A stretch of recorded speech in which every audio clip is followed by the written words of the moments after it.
Hata zukunesa makatauriwa. Atakatauriwa. So saka dambudziko riri papi? Dambudziko recommunication harakati shupei ngekuti kune zvinhu zvakaitika zvavanhu kufa vakavatutu vamwe saka communication yanga isikunga inodzikisikuna damushedu kuti inoita no ko apa vane bamba dambudziko riri papi? papi neava pane dambudziko ini dambudziko rine ava iri kundipuma kuti wewe vanongo usuwanguda pakwiri asi pasine china saka ndio nyaya pasine china saka nyaya yenyu da chiremba pasine china kaita pane china kaita asi ndiri kuti nini pana chiremba ayu muri in agreement here nese kuti muone chiremba? hapana kamubvunza ndokubvunza muri kubvumirana here mese semhuri kuti muone chiremba? Ngozoreri kana kuita dambudziko rekuti vana vasikurorwa ka anditi ione kuti uri kupumwa ka andito ukune dambudziko rekuti vana vasuita sei havasikurorwa andito ende iwe uri kuti uyu ari kundipuma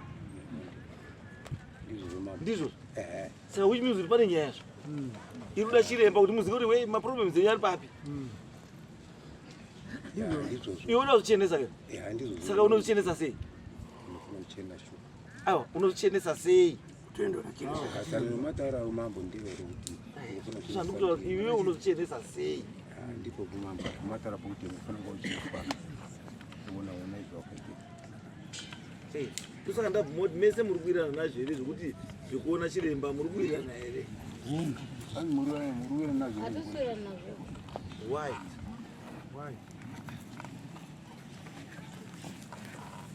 I'm sorry. Nakukodai. Isusu tisakako ini ndinozwa rumbidzai manamu. Ndinakako mangara dare nasisi wangu. Ngekungati utambudzika mukati mekurarama upenyu hurwadza. Madhara edu wakaita A and B. Wakapandana pane makore. Isusu ndofunga kuti tichitokurawo. Wachimboenda mana mambo mutasa. Wachimbodidini kusvika nanhasi. Kupera kufa hatisi kumira. Pagore watatu wairi, pagore watatu wairi. Imi ona isusu taakupera. Tupera usiyana dziri nherera. Vanhu ngatibatane tigadzise zviro. Mazvona.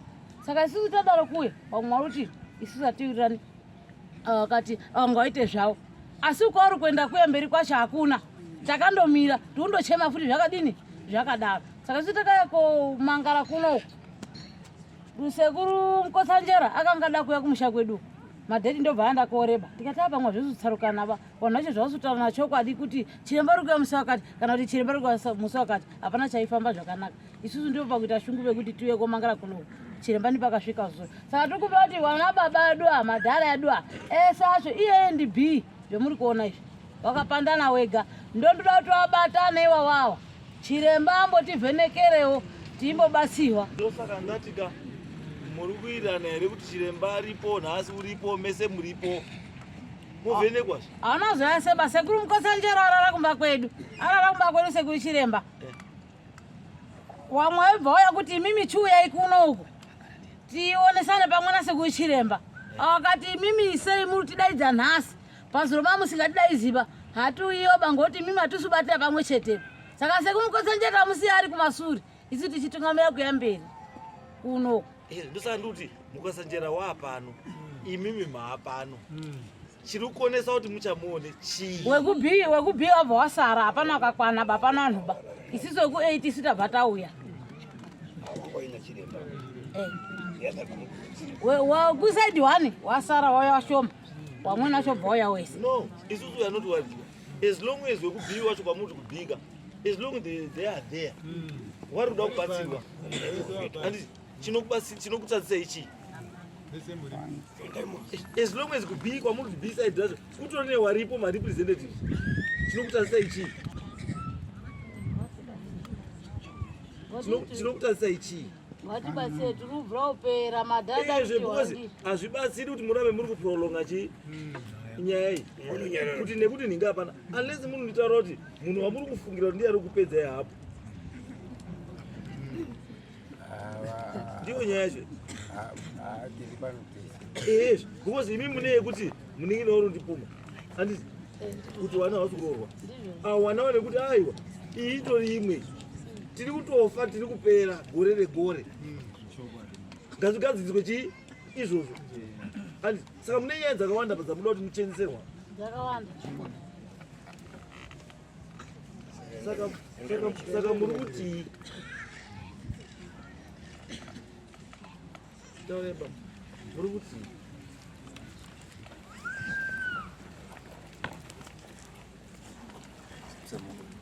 ndamira pamberi pedare ramambo mutasa ndamira pamberi pedare ramambo mutasa chese chando chokwadi zvese zvandichataura ichokwadi pachasone moto ndikanyimba ndichasumwa ngemoto mwari atimbatsirawo mwari andibatsirawo kusema kutsana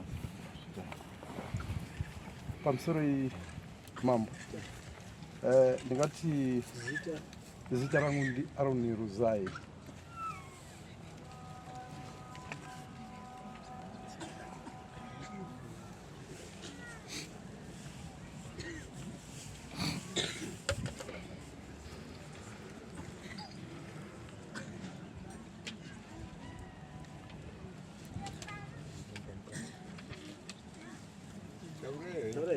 Okay. Ngati nyaya yangu yakatanga kure yekurwarirwa nemwanasikana. Ngati gore ra 2008 paakaroorwa akauya kumasungiro kuna December 2008. Tagara naye semhuri sekuroorwa kwangaitwa aunzwa wange varume wake. Then akasununguka muna January 2009. Asununguka muna January 2009. Haana kupedza 2 days ndobva atangisa kurwara uri usiku neFriday. So takamumhanyisa kuchipatara. Ndonguva yainetsa mari. Tasvika kuchipatara mwana wangu akabatwa malaria. Kuti munhu anga akazvitakura vanhu vanga vasiri kuita nyore kuenda kumaclinics kana kumahospitals. Saka naizvozvo akabva atreatwa muchipatara imomo. After a week obva abuda.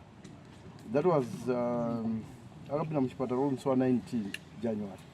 So following week yacho pakati pesono ndobva aburitswa akagara pamba kusvika kupera kwaJanuary. Kupera kwaJanuary mwana wangu inini akatanga kuona fura butterfly. Akabereka mwana kumusana. Mwana anga ine 2 weeks dzekuberekwa. Then ndokubva atadza kuona fura raibhururuka achiriona richibhoko. Raitouya ribva rapinda mumaziso. Atovhara maziso atodaidza mai wake kuti amubatsire. Mai weyamutore mwana handichaoni. Chii kwazi ndaona fura ribhururuka rapinda mumaziso. Zvakatora ndingati nguva yakati rebei kupfuura mwedzi February wese achiona izvozvo. Mangwanani ega kuma9. Saka inini ndandiri kubasa. Ndamenge ndiri paChristmas pass apo Forest Commission. So pandaienda kumusha mai wacho wachindiudza pamaweekends waifamba naye achienda mune vanhu vanobatsira pari zvakashaya basa. Kusvikira muna April gore iroro 2009 mwana wangu inini ndakasimuka nawo semhuri pamusha ndichibva ndaenda kunobatsira hanzvadzi yangu yanga ine chibage chakawanda. Ndati tikagari holiday yese madays aya takagara mundo wedu mudiki watete wangu wati kurei takaenda kunomubatsira kufurura chibage mumundo. Saka tiri ipapo mangwanani kuma8 mwana wangu ndopa akabva atanga kudonha pfala. Akabva adonha ndingati kubatwa ngedzungu. Ndobva adonha kudaro hanzvadzi yangu akati sekuru maonera andaita mwana uyu ari kuita fanira sepfari. Asi kana dziri pfari ndino wakandiadvisa kuti kana wazoona wasangana nedambudziko rekuti munhu anenge adonha zvisingadzwisiki cherai gomba paadonhera tibate mudzi watinotora tonogadzira porridge tomupa. Ndo zvakaitika. Saka hazvina kutora nguva yakareba murume wacho ndobva asvika aibvawo kubasa kudhuze nekuEastern yeStapleFord kurupinda kwatinogara uko. So problem iyoyo yakabva yaramba ichienderera mberi yekuti mwana wangu anga kuti butterfly ranga risingachauyi kumaziso everyday. Ranga rakuita some days richipfuura. But zvaiti it's either inini ndiri kusvika kumusha uko weekend kana ndaa some meters kuti ndisvike pamba mwana uyu aitanga kuona fura ndobva rapinda kumaziso. Ndichisvika poka ndaitoudzwa nyaya iyoyo. Apa ndaingomuona akasuwa. Okay. Saka zvakatora nguva yakareba. Tingofamba tichitsvaga takashaiwa information. Kwemakore up to 2018 ndipo ndakazoona mumwe muprofita akandibatsira. Muprofita iye nhau yangu inini haana unga akwanisa kutanga kuibata as such, asi kuti inini ndakamuonesa ngekuti pane zvaakanga andibatsira kuti ndiende kunoita kumba ndinogadzira kuti ndikwanise kubatsirika. Zvinhu izvozvo zvakatadza kundiitira zvakanaka, ndakaona pasina chiri kuchinja. Saka ndakadzoka futi kune munhu yawo ndobva ndataura naye ndichimuonesa kuti no mai, pane chiriko chakaitika mumhuri yedu. Mukoma wangu uyu akaemploya mushandi wekuti achengete makudo achigara naye. Saka nenhau iyoyi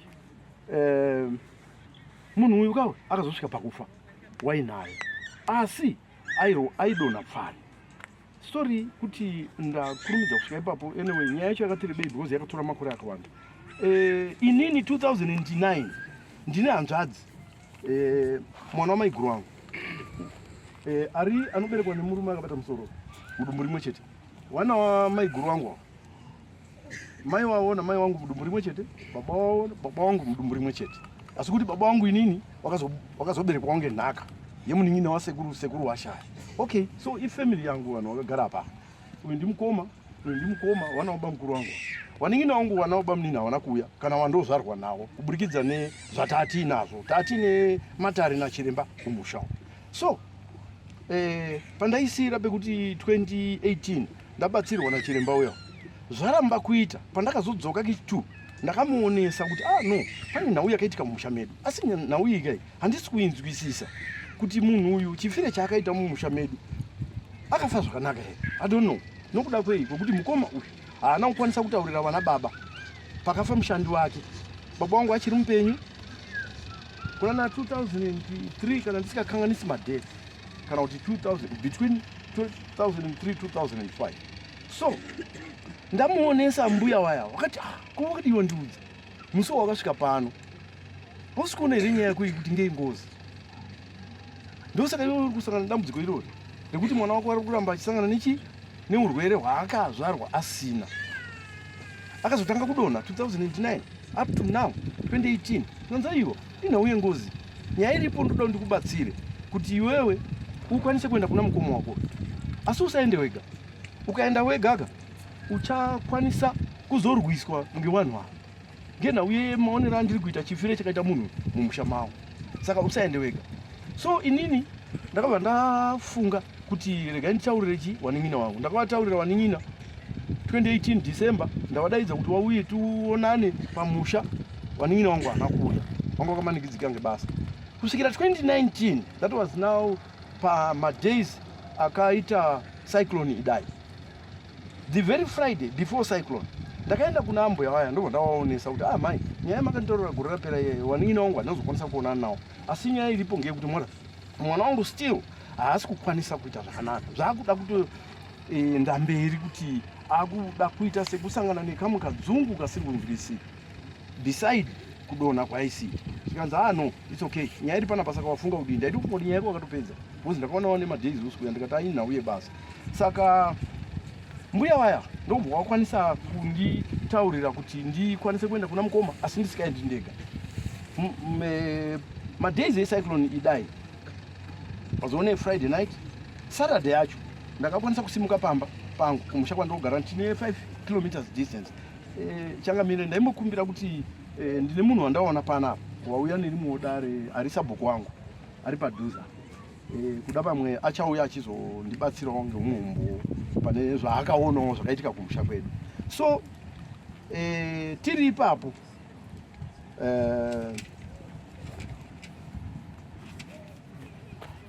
ndingati ndakazokwanisa kusimuka one Saturday ndakuenda kumba kwa mukoma kuti ndikwanise kunotaura naye. Vabereki vangu vakandirambidza, mai vangu vachiri vapenyu nehanzvadzi yangu vakandirambidza, mukoma musadaro, nyaya makuda kutanga makumutsa noise. Noise yei? Zvikanzi noise yekuti maendera muri kuita kuti munotaurirana namukoma uyu handifungi kuti munowirirana. Ndikati no, nekuda kwei. Inini muna January ndakanga ndasangana nehanzvadzi yamukoma kuHarare taita rufu rwamaiguru wedu akafishakirwa naasisi wake. Ndichibva ndawaonesa sehanzvadzi dzangu. Umwe wacho ari panapa uyu anonzi Maichitembo. Ndiye umwe wehanzvadzi dzangu, wanga wari 4. Hanzvadzi yangu yandozvarwa nayo, iye tete uri apo uyu nemunin'ina wake neumwe mwana wamainini. Maiguru wangu anga aripo but wakaramba dare irori. Taba munini unotaurisa maningi iwe. Nyaya dziri panapa matare ako haperi unongocomplaina. Ndikati maiguru ndiri kucomplaina kuburikidza nekurwadziwa. Imagine since kubva 2009 up to today ndine problem isiri kupera. Iye zvinoti amuna 2019 it was January pazvakaitika ipapo. Ndawaonesa kudaro uyu okay. Taiswa. Shanduda ini. Matime mine zuro manheru. Okay. Mami na chiremba. Right. And handina kuzwa mutauro kuti chiremba wakatinyi. Right. Tawana chiremba manheru zvafanana here nezvakataurwa nambuya. Ndakusvika padhuze. Ngoti ndine nyaya dzandajamba dzakawandisa. Inyaya yakarebesa. Ndakusvika padhuze. It's okay. Ndikona kuti kuti sei. Ikatwe. Yes. Okay. So mimi chiremba zvamamuna nezuro. Chiremba wakatinyi. Okay. Ngati kuti tizosvikire pazuva rezuro. Ava vemhuri tanga tagara tichionesana. Iye mukomana ndini kumata time and again. Ini ndiri kugara kusina network. Saka mukomaka ndaikwanisa kutoita 3-4 days ndisikakwanisi kumubata pafoni. Tiri inini kubva paatsanangura pekuti takaendesa nyaya. Mukoma wakamhangara kwashe nyama yaendera nditika ndokubva tazopiwa mupurisa wekuti tiende naye kuti tinoona chiremba. Taenda kuna chiremba shuwa ridare ratakapiwa takauya kudzosa kuna Ishe Nyamaende. Ishe Nyamaende ati tamuonesa nhauya tanga tatsanangurwa nachiremba. Inini pari zvino izvi chiremba ari pano kusvikira zvane zuro kuzouya kwaakaita. Chiremba akazouya tatisina mukana wekuti tikwanise kubatana. Saka kuuya kwakaita chiremba akatouya atibvunza kuti makaringana here, ndikati chokwadi takaringana. Saka panhauya ndakapindura kudaroka uyu mukoma ndakamufonera. Mukoma uripi? Ndaandaswera zuva rese ndisi kumubata. Pandakazokwanisa kubata chiremba nezuro masikati kuma around 1. Mukoma uyu ndandisi kumubata. Ndakazomubata manheru kuma 7. Ndichimufonera ndakaenda kumuonesa kuti mukoma chiremba ari kuuya sekupromisa kwandakakuitai. Saka ndiri kuda kuti muuye musvike pamba. Chiremba asvike tiripo tese titambire chiremba. Saka mukoma uyu haana kuuya. Dzimba dzedu hadzisi kure nekure. Zvangudainge panapa nepamushauri apo. Asika zvakatora up to midnight. Chiremba wakasvika tikamutambira. Chiremba tikamuonesa kuti hama dzangu sekuwadaidza kwandakaita handisi kuwaona. Wari wana uba mukuru wangu. Naizvozvo yanga iri nhau yekuti wanga vari kuramba kubhadhara mari. Mari manzwa yataurwa macontributions ekuti tikwanise kudaidza chiremba. Wana kubhadhara mari. Wakabhadhara mari ndiye ega uyu. Mari yacho yakabhadhara haina upwana futi pacontribution yatakataura. Saka chiremba akaita basa rake. Chiremba ndamumwe uri. Ya ari pana. Mambo, nyei makaita sei?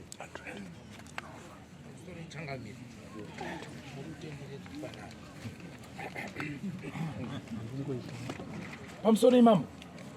Ndiri kunzwa vanhu vari kutaura nhau yavo panapa. Asi mune mawajambira chaizvo. Pawakapinda mudare vanhu ndakavabata. Vanhu vakaromba. Hatidombotsera kupoterera banda ndakavabata nemhosva.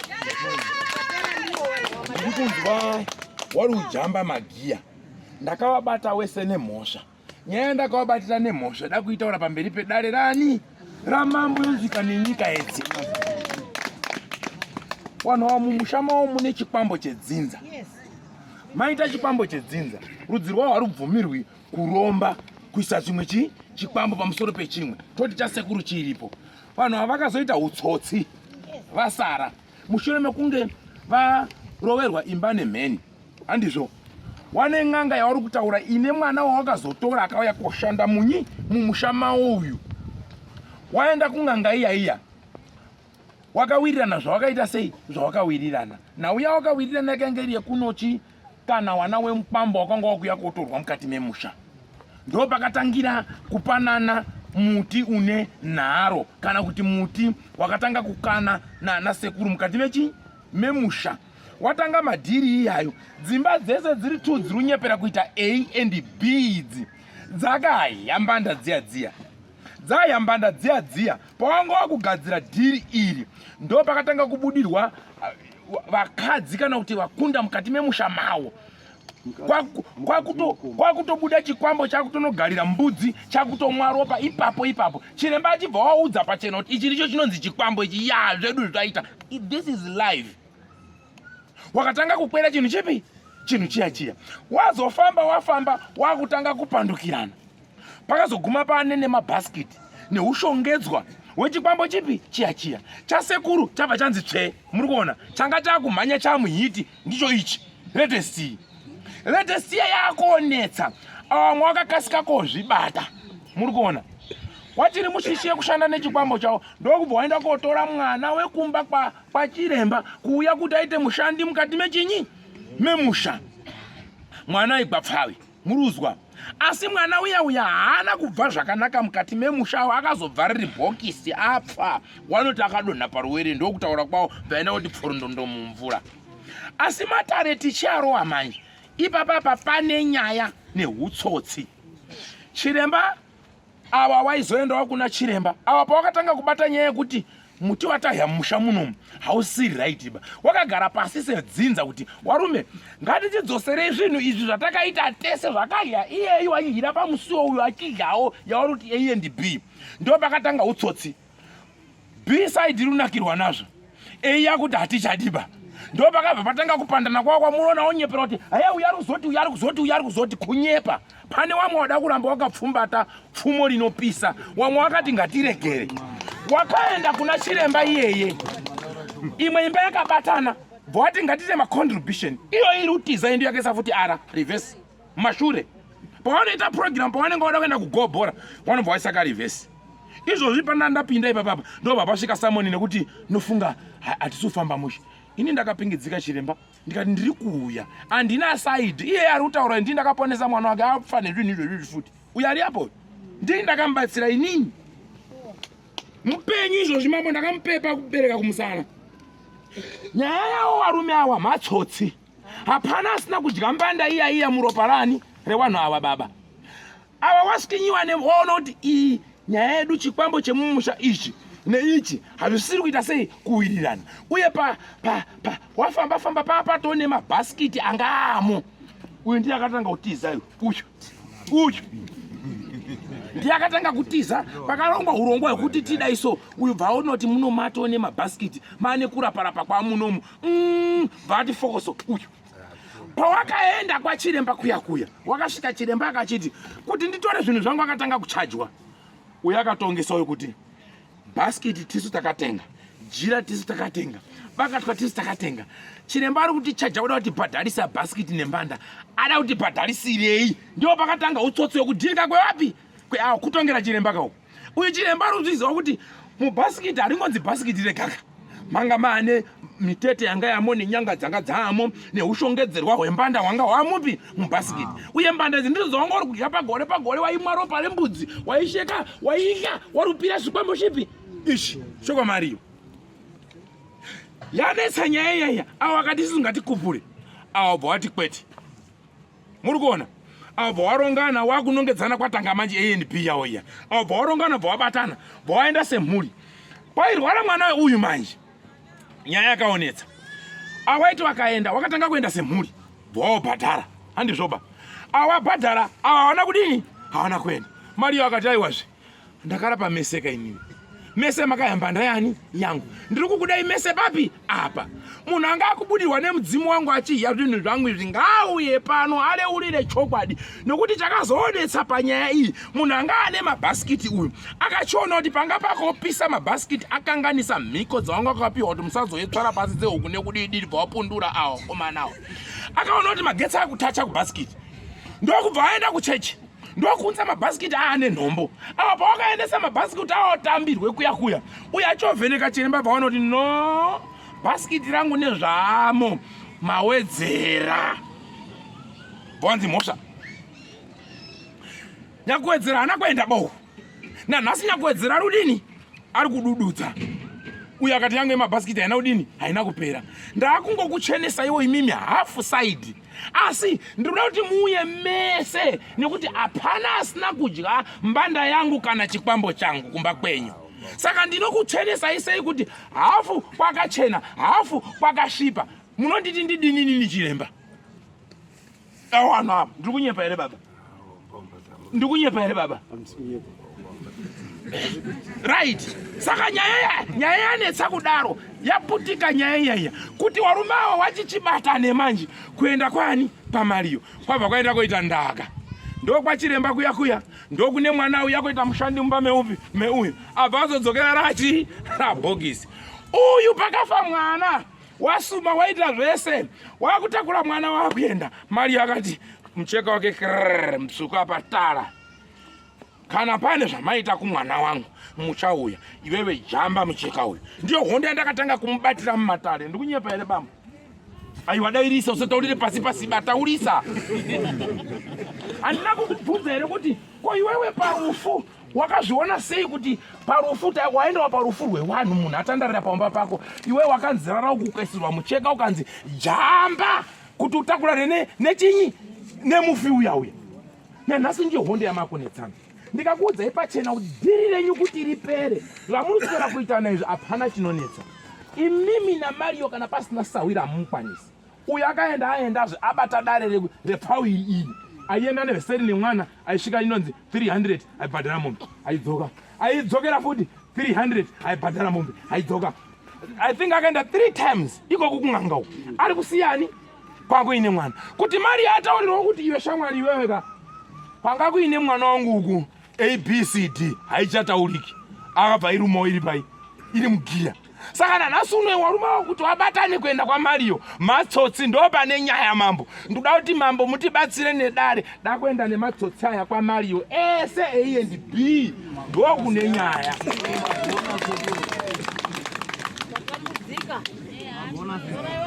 wangatenderedze dare kwese kwawari kuenda wanakwira mumuti wanadidini ndakawabata vanhu ava hapana vandaka panero ndakati deal by order panero ndakati deal by order saka zvomusina kutaurira bamambo kuti takabatwa matondotaura kuti akabva azononoka kuuya because akudzokera kumunda imimi ndimi nhubu dziri kukanganisa musha dzinza renyu rainzi musazoromba makaromba ndimi tedza kubva kunana bambo wenyu munozivana izvozvi kune muchembere mambo ariko waanoti mai munzeve dzamai muri kurira ngoma yaanotaura every day iri kuti manhamo waita sei anoti atichi kwamanhamo kwaita nyaya kwamanhamo kwaita nyaya yapedza musha ndo rwiyo ruri kutaura muchembere haachanzwi nekufamba ndo nyaya yaari kutaura ikasaka muda kushoperwa chii nyaya iri pachena ndiri kumba kwawo Changamire ndakasangana neumwe chiremba akambobatsirawo awa kuenda kwandaita zvikanzi chiremba isisu tinomwe chiremba panapa makasununguka here kuti munge muri metse mundima ndirambe zvandiomera futi kuno no ndaita kunge ndiri kuvharidzira ubenzi hwangu handizvoba ndikataiwa handirambi vamambo sekuda kwenyu ngauye kana tese tinoda kuti dzinza iri rini ripone ngatingei tiri pamwe handisi chiremba unoramba umwe munhu bakana ari kutaura chokwadi chete wani ngawe wani ndanga ndinaye mudarini taita pfungwe tiri tese tanena ngoma iyi tese saka kusiya kwandaita nhasi mambo ndekwekuti tatoparadzana ndichitaura kuti warume blue red green imimi tete wenyu anga akushanda nemabhasikiti nemiwa nababa makamboenda mukadzokera uye akaenda akadzoka izvozvi kutobva kwaita kuno pane vachatoenda vega kwaMariyo so saka tida kubopa wese toenda kwaMariyo iwo wanonyarara totaure nyaya yedu kusvikira tinzwe nhuna dzaMariyo pamwana akafira mumushamani mao kana wasina mhakaba tida kupedza dambudziko rokuti uya runongedza uyu kuti sezvo uyanga ane pfawi ndo pfawi yaane mwana wangu saka sisi toenda kwaMariyo tozvipereka totaura nyaya yedu tochenesa magamba enyu zvamakaya zvamakaita kusvikira pamwana wani wake asi chandinowaudza ndakamira paivhu ramambo mutasa kana paine wakaisa ruoko pamwana waMariyo muri kutamba nenguva magesi tedu toatungidza ava ndasiya ndatungidza foti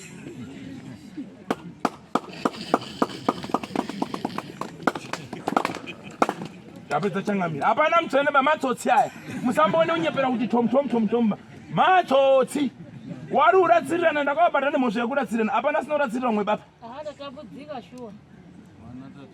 amen wana kune A neB ipapapa A neB yacho urikonzerwa nawo saka chizwa izvi kana nyaya yakatodaro yakanaka handika une kombi wangu changamiri uchibva pano ubva watakura vanhu wako wese kwaMario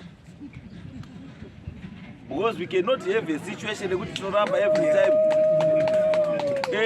hatiiti time yekuti wana vari kutambudzika wana vari kufa wana hawasi kuroorwa wana vari kuona mabutterfly wana vari kuona chii nechiro chamunoziva munyepero wanga musingazivi we cannot allow that